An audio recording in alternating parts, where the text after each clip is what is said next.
శాతవాహన యూనివర్సిటీకి అనుబంధంగా ప్రభుత్వ ఇంజనీరింగ్ లా కళాశాల ఏర్పాటు చేయాలని గత కొన్ని సంవత్సరాలుగా చేస్తున్న డిమాండ్లకు స్పందించిన కాంగ్రెస్ ప్రభుత్వం నిన్న ఇంజనీరింగ్ కళాశాల హుస్నాబాద్లో లా కళాశాల యూనివర్సిటీలో ఏర్పాటు చేస్తూ జీవో విడుదల చేశారని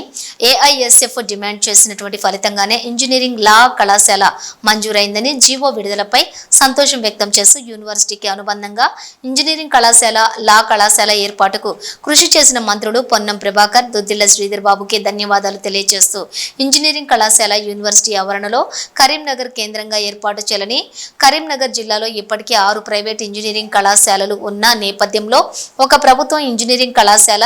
ఇక్కడ ఏర్పాటు చేయడం ద్వారా ఉన్నత విద్య మరింత అందుబాటులోకి వస్తుందని కరీంనగర్ చుట్టూ ఉన్న పెద్దపల్లి సిరిసిల్ల జగిత్యాల జిల్లాల్లో జేఎన్టీయూ కళాశాలలు ఉన్నాయని కావున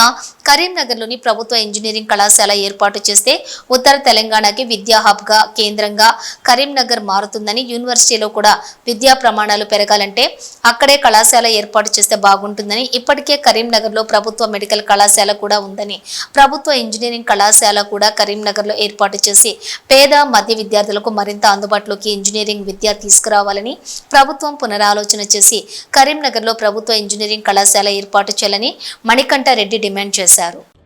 శాతవాహన యూనివర్సిటీకి అనుబంధంగా ప్రభుత్వ ఇంజనీరింగ్ కళాశాల లా కళాశాల ఏర్పాటు చేయాలనే డిమాండ్కు స్పందించి నిన్న ఇంజనీరింగ్ కళాశాల లా కళాశాల ఏర్పాటు చేస్తూ కాంగ్రెస్ ప్రభుత్వం జీవో విడుదల చేయడం సంతోషమైనదే. కానీ ఇంజనీరింగ్ కళాశాల అనేటువంటి హుస్నాబాద్లో కాకుండా కరీంనగర్ జిల్లా కేంద్రంలో ఉన్నటువంటి శాతవాహన యూనివర్సిటీలో ఇలా ఇంజనీరింగ్ కళాశాల ఏర్పాటు చేయడం ద్వారా యూనివర్సిటీలో విద్యా ప్రమాణాలు పెరిగి ఇలా విద్యార్థులకు యూనివర్సిటీ మరింత అందుబాటులోకి వచ్చి ఇలా రాష్ట్రంలో అన్ని యూనివర్సిటీతో శాతవాహన యూనివర్సిటీ పోటీ పడే అవకాశం ఉంటుంది. కాబట్టి కరీంనగర్లో ఉన్నటువంటి శాతవాహన యూనివర్సిటీ కేంద్రంగానే యూనివర్సిటీ ఏర్పాటు చేయాలని చెప్పి ఏఐఎస్ఎఫ్ డిమాండ్ చేస్తా ఉన్నాం. ఎందుకంటే పక్కన ఉన్నటువంటి సిరిసిల్ల పెద్దపల్లి జగిత్యాల జిల్లాల్లో జేఎన్టీయూ కళాశాల ఉన్న నేపథ్యంలో 6 ప్రైవేట్ ఇంజనీరింగ్ కళాశాలలు ఉన్నటువంటి కరీంనగర్ జిల్లాలో ఒక ప్రభుత్వ ఇంజనీరింగ్ కళాశాల ఉండడం ద్వారా ఉత్తర తెలంగాణకి ఒక కేంద్రంగా కరీంనగర్ విద్యా కేంద్రంగా మారుతుంది. కాబట్టి రాష్ట్ర ప్రభుత్వం వెంటనే దీనిపై పునరాలోచన చేసి ఇలా విద్యార్థులకు అందుబాటులో ఉండే విధంగా ఇలా కరీంనగర్ జిల్లా కేంద్రంగా ఉన్నటువంటి శాతవాహన యూనివర్సిటీని ప్రభుత్వ ఇంజనీరింగ్ కళాశాల ఏర్పాటు చేసి పేద మధ్యతరగతి విద్యార్థులందరూ కూడా ఉన్నత విద్య ఇంజనీరింగ్ విద్య అందుబాటు రావాలంటే కరీంనగర్ కేంద్రంగానే ఇంజనీరింగ్ కళాశాల ఏర్పాటు చేయాల్సిన అవసరం ఎంతైనా ఉందని చెప్పి ఏఐఎస్ఎఫ్ డిమాండ్ చేస్తా ఉన్నాం. దీనిపై ప్రభుత్వం వెంటనే పునరాలోచన చేసి కరీంనగర్లోనే ఇంజనీరింగ్ కళాశాల ఏర్పాటు చేయాలని డిమాండ్ చేస్తా ఉన్నాం.